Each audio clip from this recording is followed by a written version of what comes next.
Многие из нас знают такое выражение, как «зайти с опломбом», но не каждый задумывается, что же это такое за слово. На самом деле слово «опломб» французское, и обозначает оно в себе уверенность. И второе значение – это умение танцора балансировать, долго стоя на одной ноге. Всем привет, меня зовут Полина Долинская. Сегодня в рамках программы «Испытано на себе» мы испытаем совершенно новое для меня направление. Называется она «Опломб-балет». Будьте с нами, занимайтесь вместе с нами, смотря нашу программу, и обучайтесь, становитесь лучше. Будьте с нами в течение всего эфира. Испытано на себе. Это новый подход физической активности, который позволяет заниматься растяжкой без боли, безопасно и эффективно.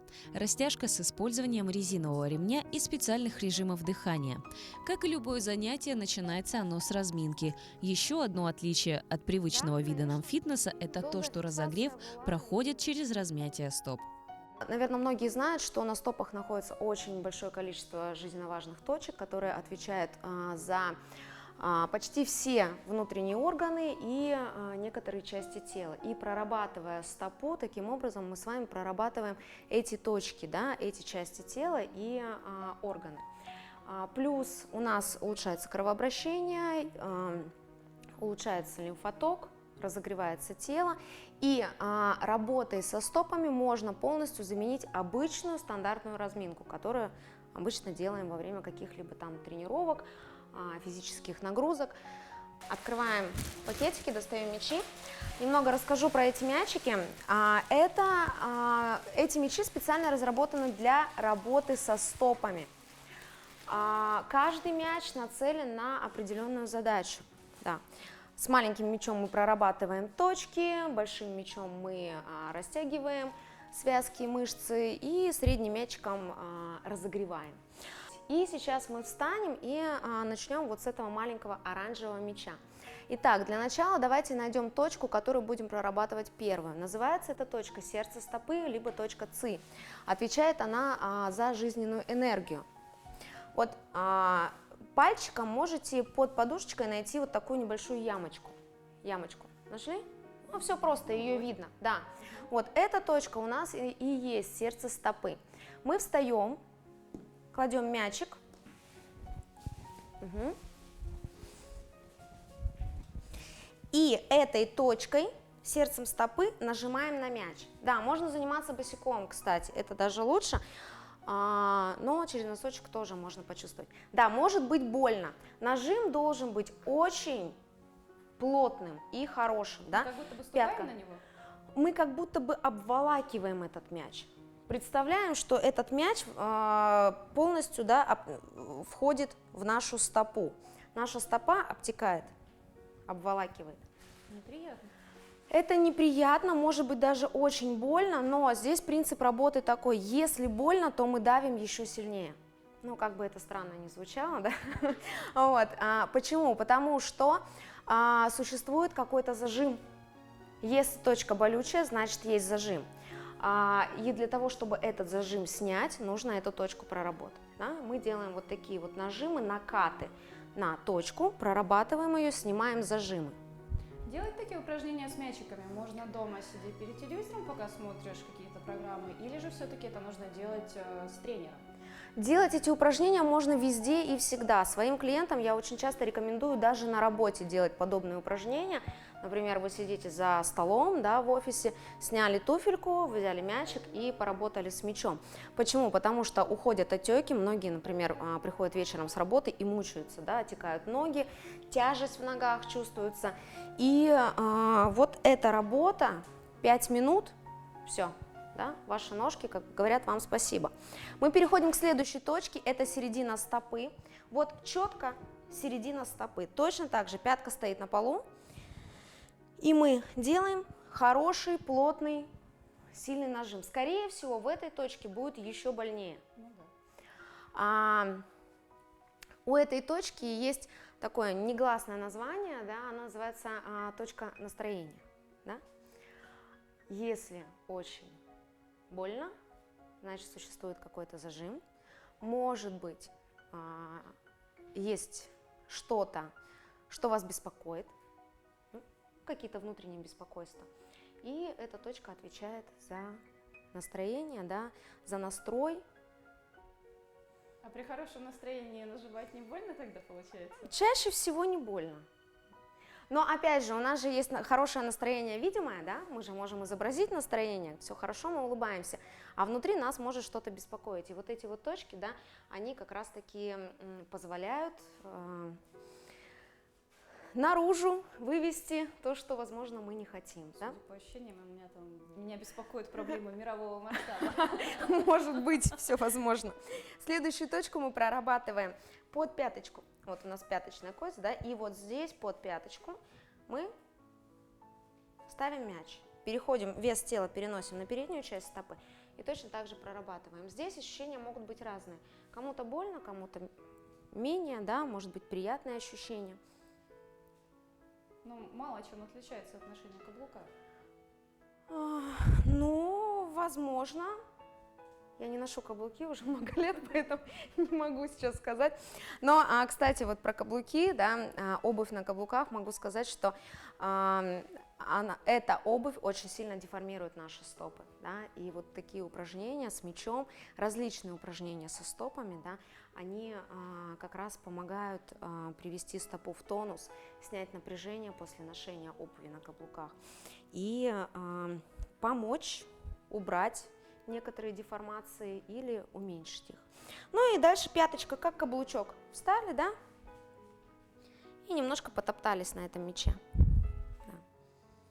Можно попружинить, потоптаться, кому как удобно, просто проработать. И сейчас мы сойдем с мяча, и вы просто почувствуете, есть ли какие-то изменения в стопах. Может быть, не только в стопах, вообще в ногах, да? Ну и вот эта часть тела, она чувствует себя иначе, чем это. Она как Вообще, будто да. собирается в какой-то полет. Да, воздушность. Вот это очень здорово, что такие ощущения поймала, да. Не всегда так получается. Мы переходим на вторую стопу, также прорабатываем сначала сердце стопы, продавливаем, проминаем. И заметили вы или нет, но ощущение в стопах может быть разное. На одной стопе одна точка была более болючая, на другой стопе эта же точка может быть менее болючая. Да? Это говорит о том, что у нас разные точки отвечают за разные органы. Да? Все очень просто, все взаимосвязано. Китайская медицина утверждает о том, что, ну, кроме того, что на ноге, на стопе все органы отображены, все энергетические точки, на какую нажимать, чтобы похудеть? Нет такого? Тут надо нажимать на другую точку, явно не на стопе. Комплексная работа, да? Боль многих. И зеленым мячиком мы с вами будем делать прокатку. Ставим пятку на пол, подушечку кладем на мячик и начинаем катать из стороны в сторону. Вот так прокатываем. Но нажим должен быть сильным. Не просто вот так сверху вводим, да, а прямо нажимаем. Такое ощущение, как будто у вас вот каждая косточка так тык-тык-тык-тык пересчитывается, да? Ага, да. И мы прокатываем. Он может вылетать, конечно, да, но стараемся его фиксировать и делаем хороший такой плотный нажим.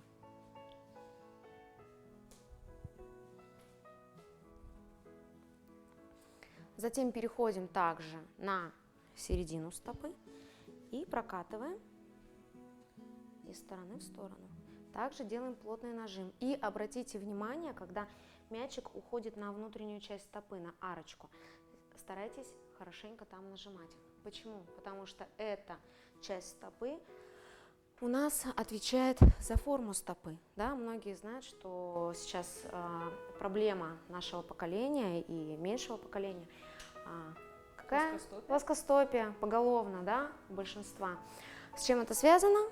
С тем, что у нас мышцы внутреннего свода плохо работают, да, и они не держат и не формируют эту арку, которая у нас заложена природой.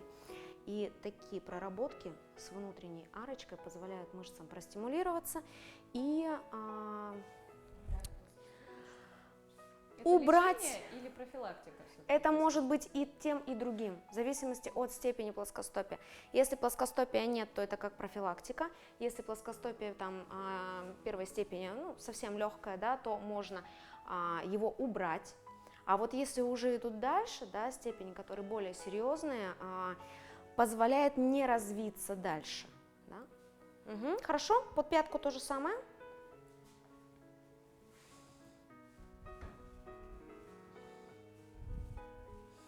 Ну и всегда об этом тоже говорю.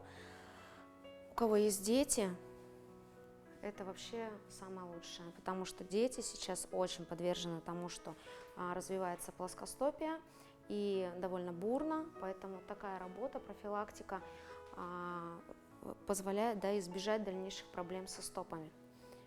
Хорошо, меняем. Сначала подушечку прокатываем, пересчитываем пальчики, косточки пересчитываем. И заболеваний стоп. Ну, не буду обо всех говорить, потому что их очень много, но самые распространенные, наверное, многие замечали, особенно любители ходить в обуви на каблуках, когда пальчики деформируются, такие вот, да? Не обязательно могут быть, но все равно, наверное, где-то видели, да, что пальчики становятся такими вот молоточками. Это так и называется, молотковые пальцы. Вот. Это связано с тем, что когда мы ходим на каблуках, у нас вес тела смещается на переднюю часть стопы, соответственно, пальцы напрягаются, да, и им нужно удержать весь наш вес. И за счет этого со временем деформируются косточки, да, пальчики становятся такие немножечко жесткие.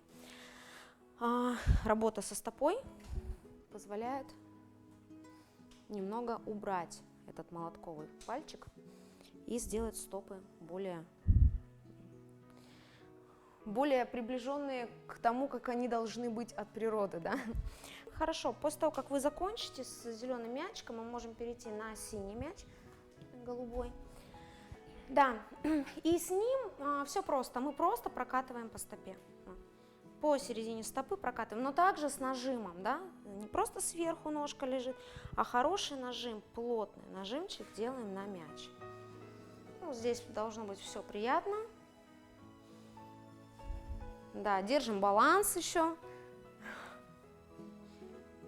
Поймать равновесие. Вспомнить, что означает слово «опломб», да? Испытано на себе.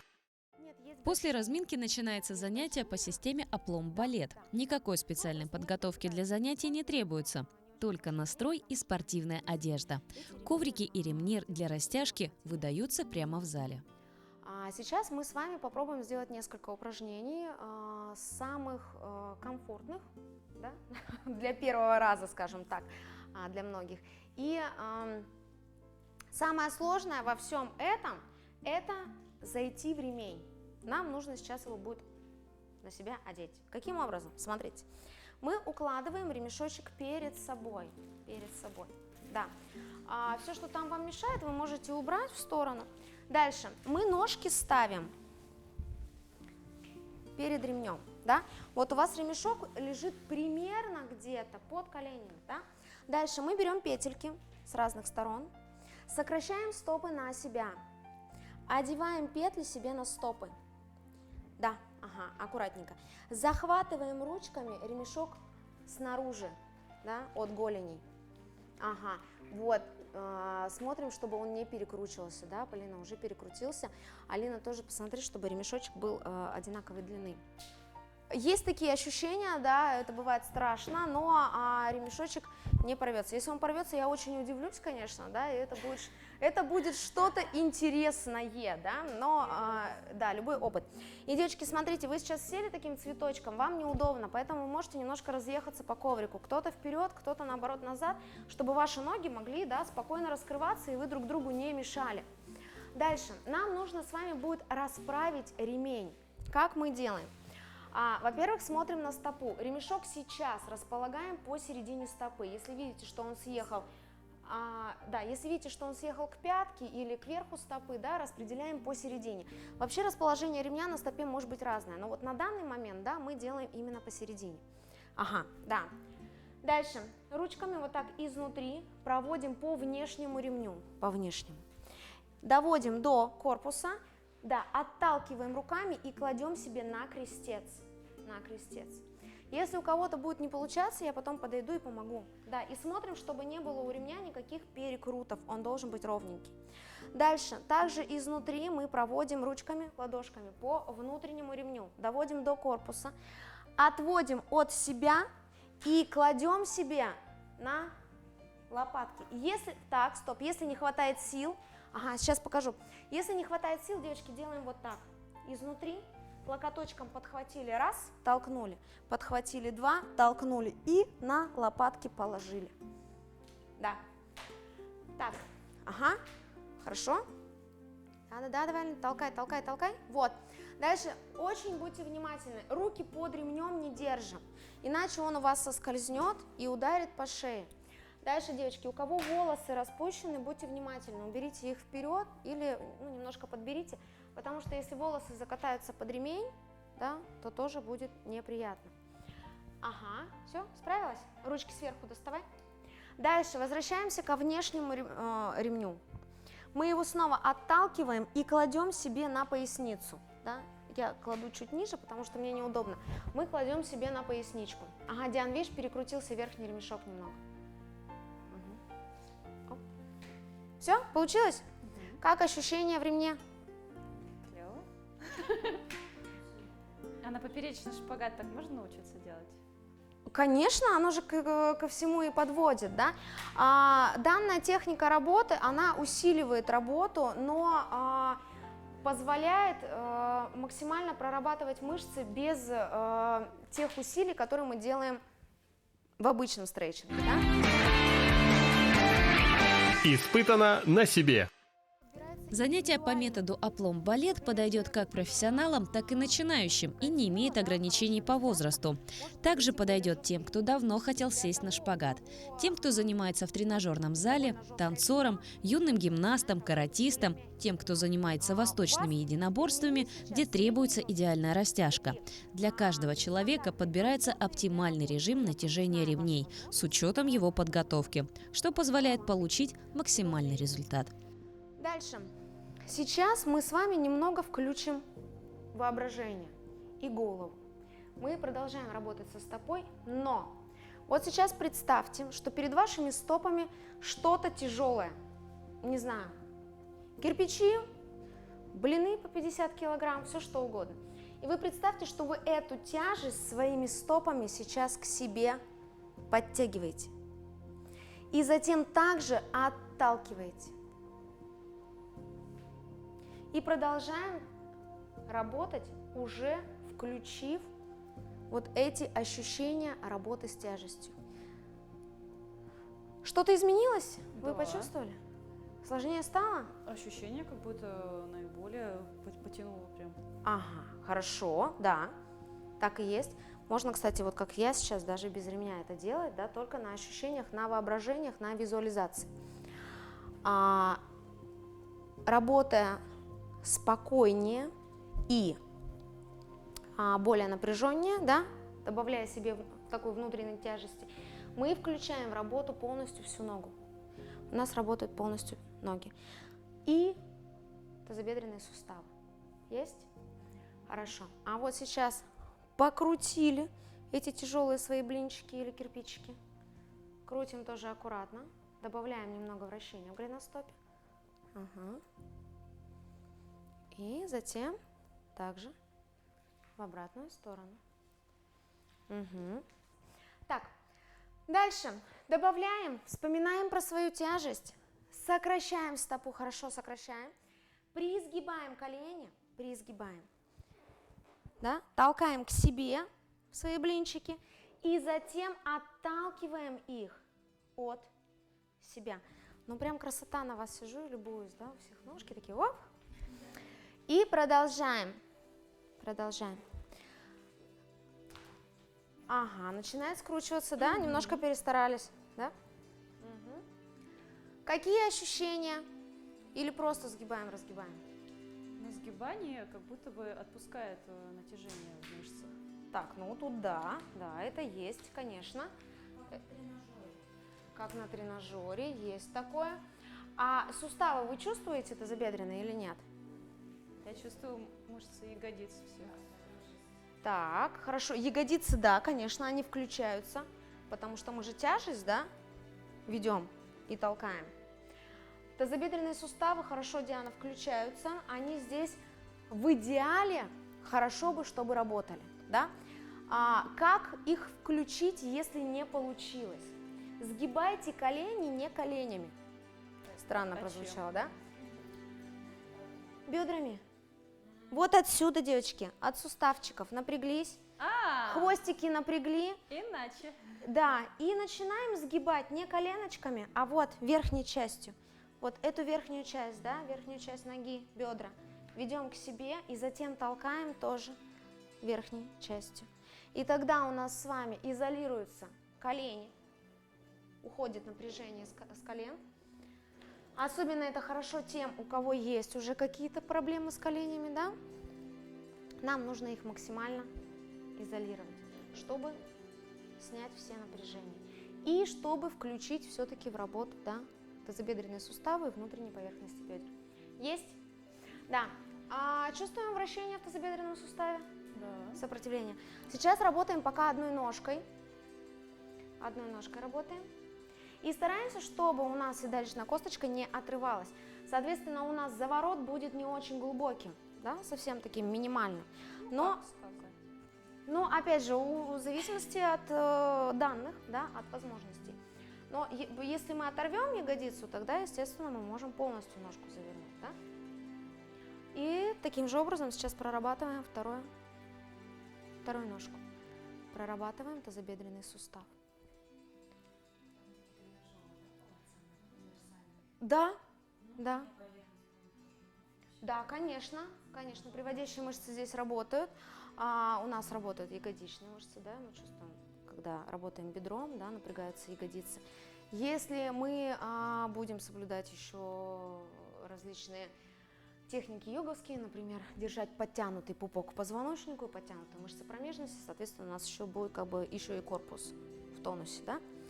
Работа довольно для темпераментных людей довольно нудная, да? Вот, но максимально прорабатывает то, что мы не можем проработать в зале и в обычном режиме, да, тренировок. Хорошо, молодцы, заканчиваем. И сейчас позволяем своей ягодице оторваться. Вот делаем полный заворот, сейчас. Угу. Видите, ягодица оторвалась, но вы как бы сопротивляетесь. Она отрывается, но вы все равно хотите ее посадить обратно. Ой, как напряглась. Да, ага. И обратно тоже выкручиваем, как будто вы хотите коленку положить во внешнюю сторону, да? И все. Делаем так несколько раз с одной ножкой, и затем таким же образом проработаем вторую ножку. Угу.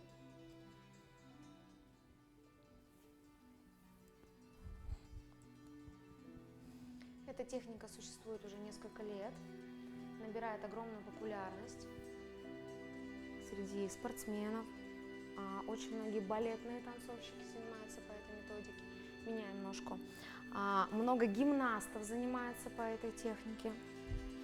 Хотя вроде бы гимнасты и так, да, во все стороны. Вот, но тем не менее гимнасты сейчас тоже внедрили эту систему растяжки в свою программу. Многие студии занимаются. Плюс я знаю, что спортсмены из разных видов, да, тоже занимаются, хоккеисты те же самые. Ну, понятно, там другая история, но тем не менее, да, растяжка нужна всем. Угу. Испытано на себе. Растяжка развивает гибкость, улучшает осанку и укрепляет мышцы, а также повышает осознанность за счет работы с дыханием. В целом занятия улучшают самочувствие и повышают ресурсное состояние организма, что дает силы для достижения собственных целей как в профессии, связанной с танцами, так и в жизни. Все. Что мы делаем? Мы поднимаем ноги. Оп. Да. Да. Если не чувствуете уверенности, ручки убираем назад на опору, поднимаем ножки, ловим баланс и затем можно пробовать руки отпускать. Да. Да. Поднимай, поднимай. У тебя вообще раскрытие хорошее, ты должна сейчас легко уйти. Немножечко, можно пока попробовать без этого. Руки убирай назад, на опору, и оторви. Вот, вот, да, да. Можно немножечко спиночку расслабить. Так, представьте, что вы в гамаке или в очень удобном кресле, в странной позе, конечно, но тем не менее, как бы развалились, расслабились. Наша задача вообще ничего не напрягать. Вот прям выдохнули, расслабились и расслабили ноги. Ноги вообще полностью, да, тяжелые, расслабленные. Их держат ремни. Коленки можно вытянуть. Вниз идут.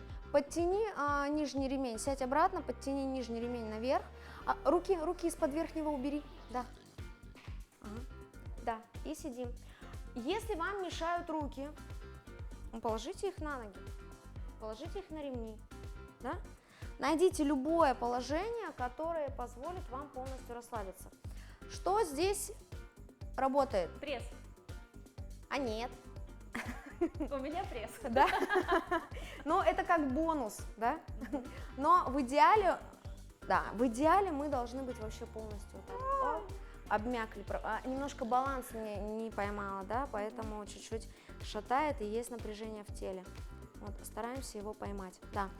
В этом положении можно сидеть, читать книжки, да. Пить чай. Пить чай, да. Проводить зум-конференции. Все что угодно, как бы время идет с пользой, да, можно заниматься своими делами и одновременно чувствовать, как ножки у нас раскрываются, внутренние поверхности бедер у нас тянутся, расслабляться. Вот именно в балансе главная задача расслабиться. Мы не делаем ничего, мы получаем удовольствие, насколько это возможно. Если очень хочется посильнее вытяжения, то можно взять ремень более жесткий, можно поднять ремни повыше, да? Можно вообще ремень одеть по-другому, только аккуратно, чтобы ремень не соскользнул на плечи, видишь, уже очень высоко, поэтому ручками лучше придерживаться. Да, найти разные положения ремня. И если очень захочется, то можно перевести ремень со стопы, вот с середины на верхнюю часть. Тогда сокращение будет более сильным, да, и вытяжение в ногах тоже будет более сильным. Как ощущение? Класс. Ручки поднимаем наверх, ага. Да. Стопы чуть-чуть подвытянули, так, чтобы ремень не соскользал. Да, Окей. ага, тоже вариант, да. Не обязательно выдерживать позицию, да, но можно красивенько сесть. А теперь мы с вами будем делать сведение ног и продолжать ловить баланс. Да, Так? да, вот так. Оп, ручки во вторую развели, ножки свели.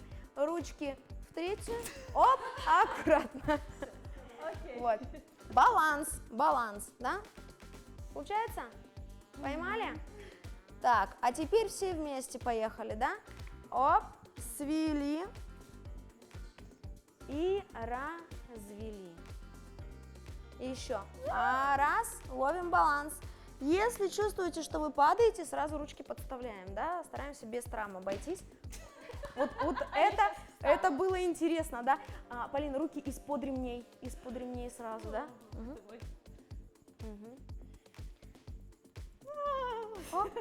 Боже, можно я Аккуратно. А сейчас ножки сводим и держим. Вот у нас с вами складочка, да? Держимся. Да. Вот о чем я говорила, да? Руки из-под ремня.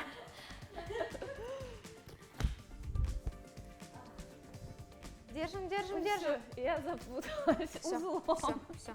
Ноги выпрямляем. Руки достаем. Я сейчас распутаю. И ноги в стороны разводим. Опять что ли? Ага, да, просто сядь, просто ноги опусти вниз. Ага, сейчас распутаемся и потом уже. Все. Ага, все, устали? О, ладно, шучу. Устали, значит отдыхаем. Ножки опускаем вниз и раскрываемся сразу же, да? Отдыхаем мы с вами в раскрытом положении. Дальше. Для тех, у кого темперамент, да, более такой. И хочется работы поинтенсивнее. Следующее упражнение как раз подойдет. Внешний ремень на пояснице, внутренний ремень можно поднять повыше. Да. У кого, ну вот у Дианы скатывается, у нее оба ремня на пояснице, как бы можно держать и так, это не принципиально. Да. Сводим, сводим, сводим, сводим. Угу. Все. Ручки в стороны раскрыли. Ага. Подтянулись макушками в потолок и делаем разведение. Раз, и свели. 2, и 3, и 4, и 5, и 6, и 7, и 8. Свели. Ручки поставили. Угу. Делаем мах наверх одной ногой. Давайте все с правой начнем. Поехали. И раз, и 2, и 3, и 4. Держим. Держим. Ручки в стороны. Угу. Держим.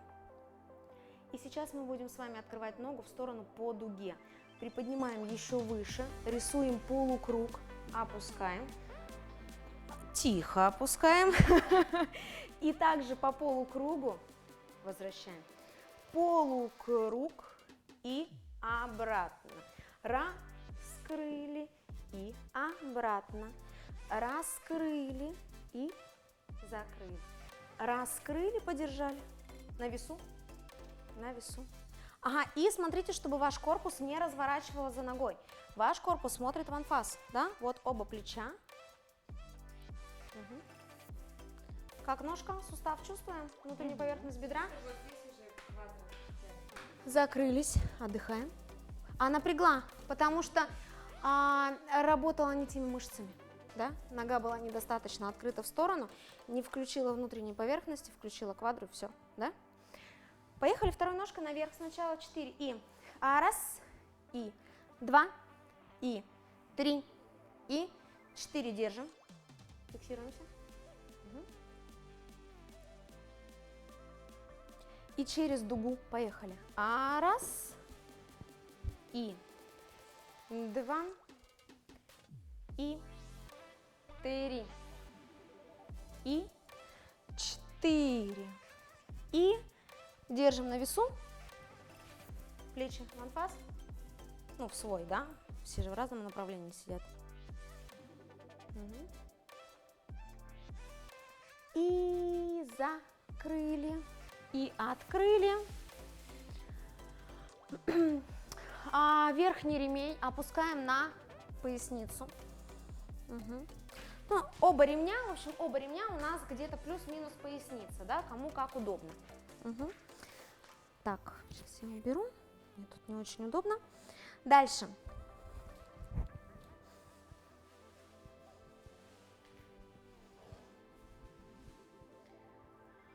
Поднимаем ножки на баланс, руки можно убрать. Угу. Сгибаем локти, уходим на предплечье. Открываемся. Как ножки? Хорошо. И аккуратно ложимся на спиночку. Как ноги? Трясутся. Трясутся. Вот трясутся нам не надо. Что мы делаем? Мы с вами с внешних сторон ремешочки подхватываем, сгибаем коленочки, отправляем ремень вовнутрь колена и укладываем ноги в бабочку. Бабочка у нас сейчас поза для отдыха. Да? Ой, какая классная. В этом положении у нас также, да, тазобедренные суставчики работают, ножки открываются, коленочки спокойно, да, укладываются по сторонам за счет того, что ремешочек у нас с вами дает натяжение. Аккуратно приподнимаем стопы от пола, бабочку выводим наверх к себе, ручками захватываем свои стопы, да. Правую ножку оставляем в бабочке, стопа плюс-минус над промежностью, а левую ножку мы открываем в сторону. Угу. Да. Если вас начнет переворачивать за ногой, да, Да, давайте с одной, чтобы вы не ударялись. Если вас начнет переворачивать за ногой, то не сопротивляйтесь, позвольте, да. Наша задача быть максимально расслабленными. Вытяжение по внутренней поверхности бедра прямой ножки есть? Хорошо. Также стараемся дышать ровно, спокойно, дышим носиком. Хорошо. Аккуратно, помогая себе ручками, сгибаем левую ножку, отправляя ремень вовнутрь колена. Возвращаемся в бабочку. Фиксируем левую стопу, а правую ножку открываем в сторону. Теперь мы ее держим открытой. Да, если у вас скручивается ремешочек, да, то можете на стопе поправить, а ремень на корпусе скрученный уже пусть остается, потому что будет неудобно расправлять. Мы расправим чуть-чуть попозже. Также, если вас начинает переворачивать за ногой, открытой, да, она у нас тяжелая, позвольте себе это удовольствие. Хорошо. Аккуратно возвращаемся в бабочку, через бабочку, помогая себе руками, встаем и усаживаемся обратно, да, в исходное положение. Раскрываем ноги, раскрываем ноги. Сейчас аккуратно, ремни у вас перекрутились, это нормально, да, мы их аккуратно поднимаем наверх. Так, я не буду поднимать, да, а вы поднимите их наверх, повыше. Ручками с внешних сторон ремней это важно. Колени могут быть смягченные. Сейчас наша задача будет работа не с ногами, а с поясницей. И мы уходим в наклон. Вперед. Да. В наклон вперед. Такое лицо. Да. Наклон может быть любой, да, нам не важен уровень вашего наклона, насколько ушло, настолько и ушло. Собираем ножки в бабочку, снимаем аккуратно с одной стопы, затем с другой стопы.